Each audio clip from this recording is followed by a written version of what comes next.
شروع کرتا ہوں اللہ کے نام سے جو بڑا مہربان نہایت رحم والا ہے۔ الحمدللہ رب العالمین، تمام تعریفیں اس اللہ کے لیے لائق ہیں جو سارے جہانوں کا پالنہار ہے۔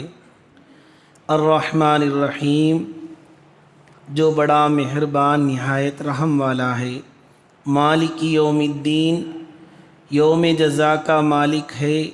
ایاک نعبد و ایاک نستعین، اے اللہ ہم تیری ہی عبادت کرتے ہیں، تجھی سے مدد مانگتے ہیں۔ اہدنا الصراط المستقیم، اے اللہ ہمیں سیدھی راہ پر چلا۔ صراط الذین انعمت علیہم، ان لوگوں کے راستے پر جن پر تیرا انعام نازل ہوا ہے۔ غیر المغضوب علیہم ولا الضالین، نہ ان لوگوں کے راستے پر جن پر تیرا غضب نازل ہوا اور نہ ہی گمراہ لوگوں کے راستے پر۔ الحمدللہ، گزشتہ ہفتہ ہم نے ایاک نعبد و ایاک نستعین کے متعلق چند باتیں سنی تھیں۔ اس ہفتے بھی اسی کے متعلق اور چند باتیں ہم سن لیں۔ تقریباً 3 ماہ سے سورہ فاتحہ کی تفسیر جاری ہے۔ اللہ تبارک و تعالیٰ اس سورہ فاتحہ میں بندوں کو ایک ترتیب سکھاتے ہیں، ایک ترکیب بتاتے ہیں کہ اللہ تبارک و تعالیٰ سے مانگنے کا طریقہ کیا ہے۔ پہلے اللہ کی خوب تعریف کی جائے۔ آدمی ہاتھ اٹھاتے ہی یا اللہ مجھے فلاں دے فلاں دے، اس طریقے پر مانگنے کے بجائے اپنی ٹھوٹی پوٹی زبان سے جتنی اللہ کی تعریف ہو سکے کرے۔ اللہ کے لیے الفاظ کی کوئی ضرورت نہیں، بلکہ اللہ تبارک و تعالیٰ دلوں کے بھید کو جاننے والے ہیں۔ اللہ تبارک و تعالیٰ کو اپنی زبان سے جیسے تعریف کر سکتے ہیں کریں۔ اسے اردو صاف ہونا، عربی ہی میں تعریف کرنا، اس کی کوئی ضرورت نہیں ہے۔ زبان کا تو محتاج انسان ہے، بلکہ اللہ کسی بھی زبان کے محتاج نہیں، بلکہ دل میں آنے والے خیالات کو بھی اللہ تبارک و تعالیٰ کیا کرتے ہیں، بہتر جانتے ہیں۔ بہرحال ایک طریقہ اللہ نے بتایا ہے کہ پہلے اس کی تعریف کی جائے۔ حالانکہ سورہ فاتحہ اللہ کی طرف سے نازل کی ہوئی ایک سورت ہے، لیکن طریقہ انسانوں کو بتلایا گیا ہے۔ پہلے تو الحمدللہ رب العالمین، یہ بھی اللہ کے لیے تعریف کے الفاظ ہیں۔ الرحمن الرحیم، یہ تو بہت بڑی اس کی رحمت کو کھینچنے کے الفاظ ہیں، یہ تو ساری تفسیر ہمارے سامنے آ گئی۔ اس کے بعد مالک یوم الدین، اس کے قہر اور غضب کا اس میں کیا ہے، اشارہ ہے۔ یہ ساری چیزیں اللہ تبارک و تعالیٰ کی تعریف میں داخل ہونے کے بعد اب یہاں سے بندہ کہتا ہے ایاک نعبد و ایاک نستعین، اے اللہ ہم تیری ہی عبادت کرتے ہیں اور تجھی سے مدد مانگتے ہیں۔ عبادت کے سلسلے میں بہت ساری باتیں آ گئی۔ عبادت کا معنی کیا ہے؟ غلامیت ہے، اور غلامیت انسان کے لیے لائق ہے۔ غلام بننا انسان کی شان ہے۔ غلام بننا ایک انسان دوسرے انسان کے لیے شان نہیں، وہ تو ذلت ہے، بلکہ اللہ کا غلام بننا یہ عزت ہے۔ اللہ کا انسان کا غلام بننا یہ ذلت ہے۔ اللہ سے مانگنا، اللہ کی عبادت کرنا یہ عزت ہے۔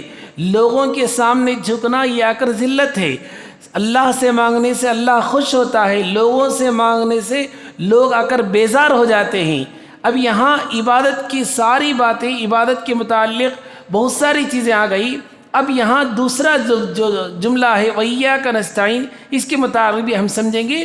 پھر دونوں کے اندر کیا جوڑ ہے، عبادت اور استعانت، یعنی عبادت میں، اللہ کی عبادت کرنے میں، اس کے بعد مدد مانگنے میں کیا تعلق ہے، ہم ذرا سمجھ جائیں گے۔ پہلے دیکھیں، سورت کی ایک عجیب ترتیب ہو کر ہے۔ تمام تعریفیں اس اللہ کے لیے لائق ہیں جو سارے جہانوں کا پالنہار ہے۔ وہ اللہ رحمان ہے اور رحیم ہے۔ وہ اللہ یوم جزا کا مالک ہے۔ وہ اللہ بولتے ہوئے آ رہے تھے، اچانک ایاک نعبد، اے اللہ ہم تیری عبادت کرتے ہیں، وہ بولتے ہوئے اچانک تیرے لفظ، یعنی یہاں یہ بتایا جاتا ہے تفسیر میں کہ جب آدمی اللہ کی شان بیان کرتا ہے تو درمیان کے پردے ہٹ جاتے ہیں. اب گویا کہ اللہ اس کے سامنے موجود ہے، یہ اللہ کے سامنے موجود ہے. حدیث کے الفاظ ہیں ان تعبد اللہ کانک تراہ فإن لم تکن تراہ فإنہ یراک. تو اللہ کی ایسی عبادت کر جیسا تو اس کو دیکھ رہا ہے. اگر یہ حالت نہ ہو کم سے کم یہ خیال کر لے کہ اللہ تبارک و تعالیٰ تجھے دیکھ رہے ہیں. اب یہاں جب تعریف ہو گئی اللہ کی تعریف، تمام تعریف اللہ کی تعریف ہوتے ہوتے مفسرین اکرام کہتے ہیں درمیان سے یہ پردے ہٹتے گئے. اب درمیان سے سارے پردے ہٹ گئے تو بندہ کہتا ہے اے اللہ میں تیری ہی عبادت کرتا ہوں، تیری عبادت کرتا ہوں بولنے کے وقت میں اللہ کو حاضر ناظر جانتا ہے. اللہ کو حاضر ناظر جان کر اب کہتا ہے ایاک نعبد، ہم تیری عبادت کرتے ہیں، یعنی تیرے سامنے. اب یہاں عبادت کے لیے سمجھ جائیں عبادت صرف اللہ ہی کی ہو سکتی ہے اور عبادت کی صورت بھی اللہ ہی کے لیے ہو سکتی ہے. بات سمجھنے کی کوشش کرنا کہ عبادت اللہ ہی کی ہو سکتی ہے. جیسے اللہ کو عبادت مان کر، اللہ کو رب مان کر عبادت کرتا ہے، اس کے سامنے نماز کے لیے کھڑا ہوتا ہے، سجدہ کرتا ہے، یہ ساری چیزیں اس کی شباہت بھی کسی کے سامنے جائز نہیں. ایک آدمی دوسرے کے سامنے سجدہ کرے اور یہ کہے کہ میں عبادت کی ارادے سے سجدہ نہیں کرتا ہوں تو بھی جائز نہیں ہے، تو بھی جائز نہیں. میں اللہ ہی کو اللہ مانتا ہوں، خدا ہی کو کیا کرتا ہوں ہمارا پروردگار مانتا ہوں، لیکن میں کیا کرتا ہوں اس کے سامنے تعظیم کے اعتبار سے کس اور اعتبار سے اس کے سامنے جھکتا ہوں. یہ بھی بالکل اس کی اجازت شریعت نہیں دیتی.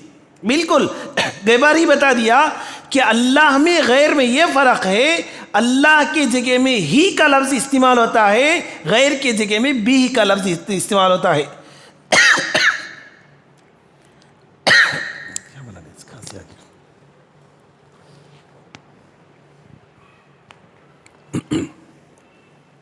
میں اللہ ہی کی عبادت کرتا ہوں یہ آ کر توحید ہے، میں اللہ کی بھی عبادت کرتا ہوں یہ شرک ہے. یہ دونوں میں فرق ہے. تو عبادت کی شباہت بھی کسی کے لیے جائز نہیں. ایسے ہی جیسے اللہ کے لیے صرف سجدہ جائز ہے، اللہ کے علاوہ کسی کے تو تعظیم کا سجدہ ہے، کوئی سجدہ نہیں ہے اللہ کے غیر کے لیے. اسی طرح اور ایک بات یاد رکھ لیں، طواف بھی کعبۃ اللہ کے علاوہ کسی کے لیے جائز نہیں ہے، کسی کے لیے جائز نہیں ہے. میں یہاں جا کر یہاں تک کہ ایسا بنایا گیا ہے جو لوگ مدینے جا کر آئے وہاں ان سے پوچھ لیں کہ وہاں راستہ نکل کر چلے گئے تو چلے گئے، طواف کر کے نہیں آ سکتے. کیا جی صاحب؟ تو اللہ کے نبی کے مزار اثر کے لیے بھی طواف جائز نہیں. حالانکہ طواف ہے، بول سکتے ہیں کہ ہمیں چھپ کے کیا کرتے ہیں گھوم کر آتے ہیں، ہرگز ہرگز نہیں. آج کل ہم مزارات میں دیکھتے ہیں بنایا ایسا جاتا ہے کہ آدمی مجبور ہو جائے طواف کر کے واپس آنے پر. طواف زیارت جائز ہے، جس زیارت کو جا کر ہمارے سے طواف لیا جاتا ہے ایسی زیارت بھی جائز نہیں، ایسی زیارت بھی جائز نہیں. ایسا بنایا گیا ہے کہ جاؤ ایک طرف سے واپس آؤ اور ایک طرف سے، یعنی گھوم کر ہی آنا پڑے گا. نعوذ باللہ من ذالک، اس کی بالکل اجازت نہیں ہے، شریعت اس کی اجازت نہیں دیتی. بہرحال یہ کہہ رہا ہوں کہ جو عبادت ہے وہ اللہ ہی کے لیے ہے، عبادت کی شباہت بھی دوسروں کے لیے جائز نہیں. عبادت تو دور کی بات، وہ تو شرک ہو گیا، وہ تو بالکل اس کی تو اجازت ہے ہی نہیں. عبادت کا جو شباہت ہے، ایک آدمی کھڑا ہے اس کے سامنے آ کر ایک دوسرا آدمی کیا کرتا ہے، میں کیا کرتا ہوں تیری تعظیم کے لیے پیروں میں گر جاتا ہوں، اس کی بالکل اجازت نہیں ہے، اس کی بالکل اجازت نہیں ہے. بہرحال یہاں عبادت میں عبادت کا معنی تو ہو گیا. وَإِيَّاكَ نَسْتَعِينُ، اے اللہ ہم تجھی سے کیا کرتے ہیں، مدد مانگتے ہیں. اس کے بارے میں بڑی تفصیلی حدیثیں عائشہ رضی اللہ تعالیٰ نے کہی، سب باتیں آ گئی. آج دوسری بات سنیں کہ اللہ ہی سے مدد مانگنا، یہ جو انسان دوسرے سے مدد مانگتا ہے، بیٹا باپ سے مدد مانگتا ہے، یہ اسباب ہے، یہ اسباب ہے. اسی لیے وہ اتنی باریکی سے لکھے ہیں کہ اس وقت میں بھی اللہ کو حاضر ناظر رکھ کر کہے کہ سبب کے لیے میں مانگ رہا ہوں لیکن اللہ چاہے تو دے سکتا ہے. مثال کے طور پر ایک ڈاکٹر صاحب عجیب بات سنا میں، عجیب بات پڑھا جی. ایک ڈاکٹر صاحب 70 پر 5 سال کا تجربہ لکھتے ہیں. وہ کہتے ہیں کہ میں 70 پر 5 سال 75 سال کا تجربہ لکھ رہا ہوں کہ میں دوا دے رہا ہوں کسی مریض کو، وہ دوا اس کے جسم میں پہنچ کر کسی اور سے پوچھتی ہے میں اسے شفا دوں یا نقصان دوں. وہ دوا اس کے جسم میں پہنچ کر کسی اور سے، اللہ تبارک و تعالیٰ سے پوچھتی ہے کہ اس کو شفا دوں یا کیا کروں. ایک ہی دوا آج آدمی کھاتا ہے، مریض بھی وہی، دوا بھی وہی، بیماری بھی وہی، آج اس کو کھاتا ہے علاج ہو جاتا ہے. لکھتا ہے وہ ڈاکٹر لکھتے ہیں، میری بات نہیں. یہی دوا وہی مریض وہی بیماری میں 2 سال کے بعد دیتا ہوں، اسے نقصان ہو جاتا ہے. تو کیا ہوا؟ تو شفا اس میں نہیں ہے، شفا کسی اور جگہ سے آ رہا ہے. تو وہی مطلب ہے کہ اسباب جو ہمارے درمیان ہے، بیوی کیا شوہر سے جو مانگتی ہے، یہ اسباب ہے. بس اس کا یہ مطلب نہیں کہ وہ پوری قدرت والی ہے، وہ پوری قدرت والا ہے اس کا شوہر. بیٹا باپ سے مانگتا ہے، اس کا مطلب یہ نہیں کہ باپ کو پوری قدرت ہے اس کو دینے پر، بلکہ اللہ کی ذات پر، کیا اللہ کی ذات کے لیے قدرت ہے. یہ قدرت اللہ کے ہاتھ میں ہے. وہاں سے کیا ہوتا ہے، یہ سارا سلسلہ کیا ہوتا ہے، بہ رہا ہوتا ہے. بس اس کے علاوہ کچھ بھی نہیں. تو وَإِيَّاكَ نَسْتَعِينُ میں اورنگزیب رحمۃ اللہ علیہ، ایک فقیر ان کے پاس پہنچا، اورنگزیب رحمۃ اللہ علیہ کے پاس پہنچا. پہنچ کر فقیر کیا کرتے، بھیک مانگنے کی پہنچے گا. پہنچ کر کیا کرتا ہے وہ فقیر، اورنگزیب رحمۃ اللہ علیہ سے پوچھتا ہے اتنے سال یہ لوگ آ کر کیا اسے کیا کہتے ہیں، وہ خاندان کو، کیا یہ خاندان میں بھول گیا، کئی 100 سال وہ لوگ ہندوستان میں حکومت کیے، ایک بھی حج کے لیے نہیں گیا. ایک بادشاہ بھی حج کی توفیق نہیں ہوئی. وہ جو توفیق ہوتی ہے وہ خدا کی طرف سے ہوتی ہے. اتنا سلسلہ چلا لیکن ایک آدمی نے بھی حج نہیں کیا. اورنگزیب رحمۃ اللہ علیہ کو بھی حج کو جانے کا موقع نہیں ملا ان کی غربت کی وجہ سے. حالانکہ ہندوستان کے بادشاہ، لیکن اتنی غربت کہ حج کو جانے کا ان کے پاس اسباب مہیا نہیں تھے. بہت بڑے اللہ والے تھے. اورنگزیب رحمۃ اللہ علیہ کے پاس جب وہ فقیر کیا کرتا ہے، پوچھتا ہے، تو اورنگزیب رحمۃ اللہ شاید ان کے پاس نہیں ہوا ہوگا، ایسا ہی لکھا گیا کتاب میں. انہوں نے کہا کہ تھوڑی دیر ٹھہر جا، میں 2 رکعت نماز پڑھ کر آ کر تجھے دے دیتا ہوں. اب نماز پڑھ کر آئے تو وہ چلا گیا تھا. فوراً اسے بلا کر بھیجتے کہ فقیر مجھ سے سوال کیا تھا، اسے بلاؤ. اب اسے بلا کر پوچھتے ہیں کہ تو کیوں چلا گیا؟ تو فقیر کہنے لگا میں مانگا، لیکن تو خود کسی اور سے مانگ رہا ہے تو میں تجھ سے کیوں مانگو؟ تو جس سے مانگ رہا ہے میں اس سے مانگ لیتا ہوں. یہ بول کر نکل گیا. تو وَإِيَّاكَ نَسْتَعِينُ جو ہے یہ اللہ کے اکر کیا ہے. یہ چھوڑیے، سالم بہت بڑا بادشاہ، تابعین کے زمانے، صحابہ کے بعد کے زمانے کا بادشاہ. اب کعبۃ اللہ میں کھڑے ہوئے ہیں، کعبۃ اللہ کے سامنے کچھ عبادت کر رہے ہیں. تو سالم بادشاہ کو ان کی خدمت کرنے کا بڑا جذبہ تھا کہ کسی بھی حال سے میں ان کی خدمت کر لوں، میری آخرت بن جائے، کیونکہ اللہ والے تھے. اب بزرگ کے پاس جا کر کہتا ہے کہ آپ جو بھی پوچھیں میں دوں گا، آپ جو ضرورت پوچھتے ہیں میں دوں گا. تو فوراً غصے میں آ جاتے، اس جگہ میں تجھ سے مانگوں تو کیا ہو جاتا، فوراً چلا جاتا، جا کر باہر کھڑ جاتا. حضرت بزرگ رحمۃ اللہ علیہ کے باہر نکلنے کا انتظار کرتا. جب وہ نکلتے ہیں وہاں حضرت اب تو بتائیے آپ کی کیا ضرورت ہے، میں پوری کر لیتا ہوں. وہ بزرگ کہتے ہیں کہ بتاؤ بادشاہ، تجھ سے میں دنیا مانگوں یا دین مانگوں؟ اب تو دین مانگو بول نہیں سکتا کیونکہ وہ اللہ والے ہیں. یہ کہتا ہے کہ دین تو میں دے نہیں سکتا، بس دنیا مانگ لو میں دے دوں گا. تو بزرگ کہتے ہیں، ہماری ایمان کے لیے بڑا درمیان میں واقعہ بول دیا. بزرگ کہتے ہیں جو ذات دنیا کو بنائی ہے میں اس سے دنیا پوچھا نہیں، تجھ سے میں کیا دنیا پوچھوں گا. تو یہ اصلی ایاک نعبد و ایاک نستعین میں ہمیں اشارہ ملتا ہے کہ ہر وقت پوچھتا رہے. کسی بھی کام سے جائے، گھر کے اندر جانے سے پہلے یہ پوچھ لے اللہ سے، یا اللہ میں گھر کے اندر جا کر سکون پاؤں. باہر نکلنے کے وقت میں یہ پوچھ لے کہ میں صحیح معنی میں تجارت کر لوں، مجھے صحیح معنی نفع ہو جائے. مسجد کو نکلنے کی طرف یہ مانگ لے کہ میری نمازیں قبول ہو جائے، میری دعائیں قبول ہو جائے. مسجد سے نکلنے کے وقت میں یہ مانگ لے یا اللہ تیرے گھر کو مجھے جلد بلا، ایسا نہ ہو کہ میں پھر دوبارہ تیرے گھر کو آنے سے پہلے دنیا چھوڑ دوں. ہر وقت مانگتے رہے، ہر وقت مانگتے رہے۔ سلیمان علیہ السلام کا واقعہ لکھا ہے، چونٹی کا واقعہ۔ ایک چونٹی کے نام سے قرآن میں ایک سورت ہی ہے، سورۃ النمل، اس کا معنی چونٹی۔ دیکھیے اس واقعے میں ہمیں کتنا بڑا سبق ملتا ہے۔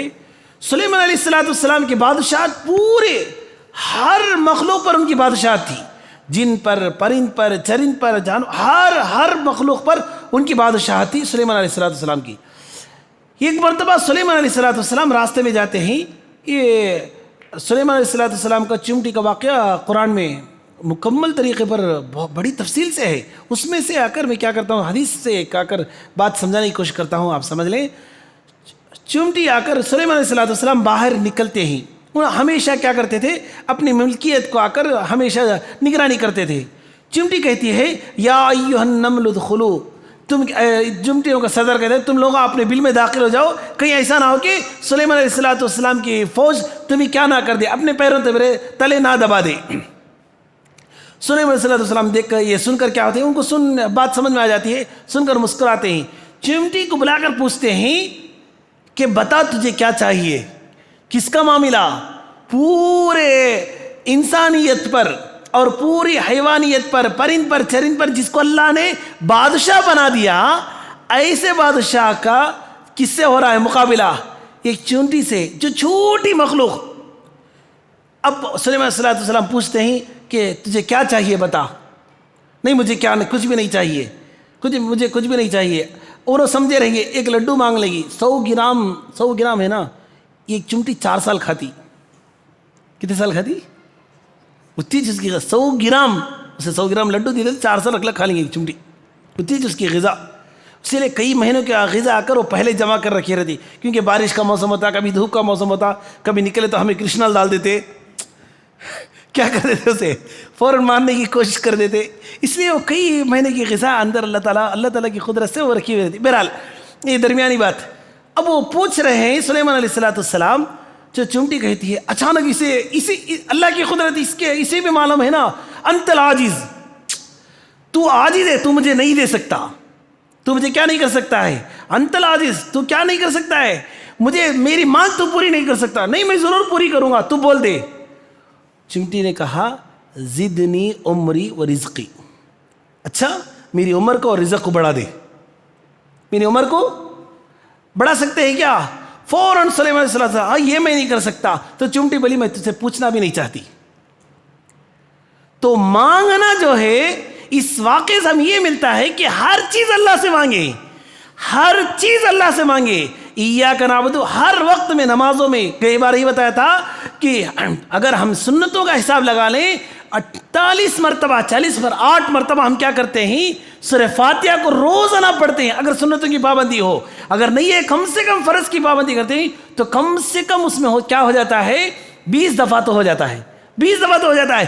ہر مرتبہ ایاک نعبد و ایاک نستعین پڑھنے کے وقت میں یہ ارادہ کر لیں، یا اللہ مجھے تجھ سے مانگنا ہے، تجھ سے مانگنا ہے، کسی اور سے مانگنا نہیں ہے، تیری عبادت کرنا ہے، بس تجھ سے مانگنا ہے۔